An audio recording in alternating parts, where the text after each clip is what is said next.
Rajasthan live news 24 आपके साथ सच के साथ देखते रहिए।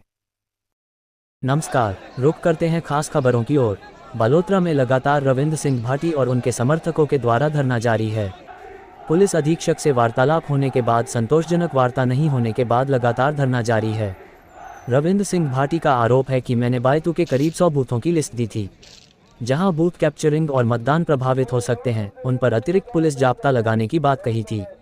लेकिन प्रशासन के द्वारा किसी प्रकार का जाब्ता नहीं लगाकर शिव और जैसलमेर मेरे क्षेत्र में अतिरिक्त जाब्ता लगाकर वहां चुनाव प्रभावित किया गया। बायतू में कई जगह पर फर्जी मतदान भी किए गए हैं। रविंद्र सिंह ने साफ तौर पर आरोप लगाते हुए कहा कि मेरे करीब 400 वाहनों को सीज किया गया है, 100 से ज़्यादा लोगों को डिटेन किया गया है और मेरे द्वारा एफआईआर देने के बाद अभी भी एफआईआर दर्ज नहीं की गई है।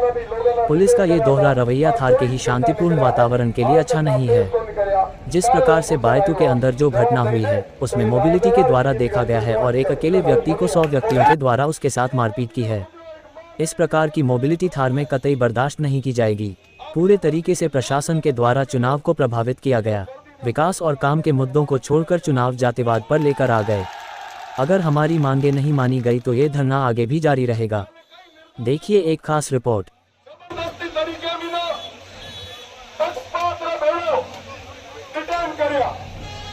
कई सारा भाइयों ने और जबरदस्ती गिरफ्तार करा। कई जगह पुलिस प्रशासन ने लोगों बूथ कैप्चरिंग ने मीना सहयोग करो।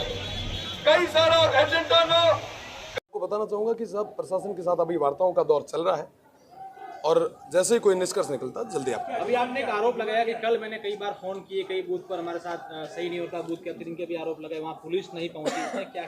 बिल्कुल, कल मैं कंट्रोल रूम में ही था। सुबह से लेकर शाम तक कई जगह ऐसी घटनाएं हुई। मैंने इनको बूथ नंबर, लोकेशन के साथ साथ तमाम वो चीज़ें उपलब्ध करवाई, पर उसके बाद में भी कई जगह 3-3 घंटे तक कोई जाब्ता नहीं पहुंच पाया। कई सारी अप्रिय घटनाएं हुई। कल जो वोटर्स, जो प्रवासी थे, वो बाहर से आ रहे थे, उनकी गाड़ियों को रुकवाया गया, उनके साथ अभद्र व्यवहार किया गया और मुख्य रूप से जहाँ पे शांतिपूर्ण तरीके से सब चीज़ें होनी चाहिए थी, वहाँ पे लॉ एंड ऑर्डर को पूरे तरीके से खराब किया गया। तो उन तमाम लोगों के खिलाफ कार्रवाई होनी चाहिए। क्या मांगे? मैं आपको बताना चाहूँगा कि कल चुनाव हुआ, चुनाव प्रचार खत्म होने से लेके अभी तक प्रशासन का कहीं न कहीं दोहरा रवैया रहा। भेदभाव पूर्वक और पक्षपात के साथ में इन्होंने कार्रवाइयाँ की। कई सारी गाड़ियों को बिना किसी रीजन के जब्त किया गया। पोलिंग वाले दिन एजेंट्स के साथ में कई जगह हाथापाई हुई, मारपीट हुई, कई जगह अप्रिय घटनाएं हुई। प्रशासन आंख मूंद के सो रहा था। मैं आपको कहना चाहूँगा कि साहब कतई ये चीज़ें स्वीकार्य नहीं है। मैंने जैसे ही चुनाव शुरू होने हो थे उस समय लगभग 420 बूथों की लिस्ट दी थी कि ये सेंसिटिव है, पर उन बूथों पे किसी तरीके की कोई कार्रवाई नहीं की गई और अलग अलग जगह पे अलग अलग लोगों के साथ में इस थार का सौहार्द बिगाड़ने का प्रयास किया गया।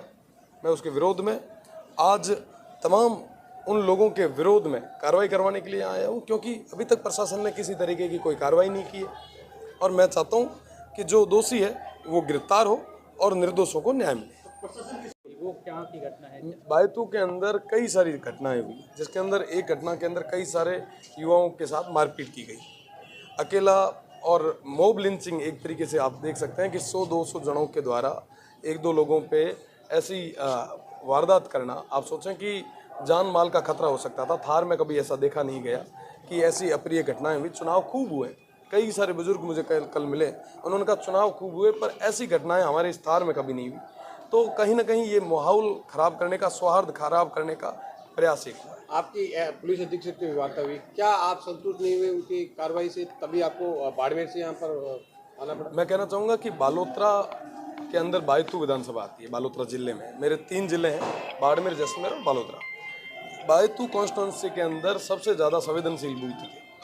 प्रशासन ने क्या किया? प्रशासन ने ये किया साहब कि बायतू की जिन बूथों की मैंने लिस्टें दी थी, उन्होंने फोर्स यहाँ पे नहीं लगा कि जैसलमेर और शिव में फोर्स लगाई और वहाँ पे पोलिंग कम करवाने का प्रयास किया। सबसे ज़्यादा ज़रूरत यहाँ पे थी और यहाँ पे फोर्स नहीं थी, तो ये तमाम चीज़ें हुई, ये तमाम घटनाएं घटी। आपको कहना चाहूँगा कि कल 100 से ज़्यादा बूथों पे फर्जी पोलिंग हुई, बूथ कैप्चर के प्रयास हुए, हर तरीके के वो साजिश और षड्यंत्र हुए जो कहीं ना कहीं एक कम्युनिटी के अंदर, एक सोसाइटी के अंदर नहीं होने चाहिए। जी। अभी क्या स्टैंड है रविंद्र सिंह भाटी, आगे क्या करेंगे? बिल्कुल, अभी 100 से ज़्यादा लोगों को डिटेन किया गया है, लगभग 400 से ज़्यादा गाड़ियों को सीज करके रखा गया है। कई सारे FIR हमने दे दी है पर अभी तक दर्ज नहीं की गई है। मैं तमाम उन चीज़ों को लेके आया हूँ और मुझे लगता है कि आने वाले समय में ये काम होंगे, अगर नहीं होंगे तो ये धरना जारी रहेगा। चुनाव प्रभावित हुआ है? चुनाव प्रभावित पूरे तरीके से चुनाव को प्रभावित किया गया है। आपको बताना चाहूँगा कि हर संभव इन्होंने प्रयास किया कि कैसे भी करके ये चुनाव जो है अलग डायरेक्शन में चला जाए। लोगों ने इस चुनाव को विकास और मुद्दों से हटा के जातिवाद पे ये चुनाव ले आए, क्योंकि उनको पता था कि रविंद्र जीत जाएगा। हार की बौखलाहट कहीं ना कहीं ज़्यादा थी, पर मुझे धार की जनता पे, बाड़मेर, जैसलमेर और बालोतरा की जनता पे विश्वास है कि उन्होंने इस चुनाव को सौहार्द के साथ में आगे बढ़ाया और उन्होंने विश्वास जताया। तमाम पॉलिटिकल पार्टीज जो कहीं ना कहीं अभी बौखलाई हुई है, जिनको हार दिख रही है, वो बौखलाए हुए तमाम हर तरीके के साजिशें और षड्यंत्र कर रहे हैं और उनका जवाब कल जनता वोट की चोट के साथ दे चुकी है और 4 तारीख को पेटियां खुलते उनको पूरे तरीके से जवाब भी मिल जाएगा।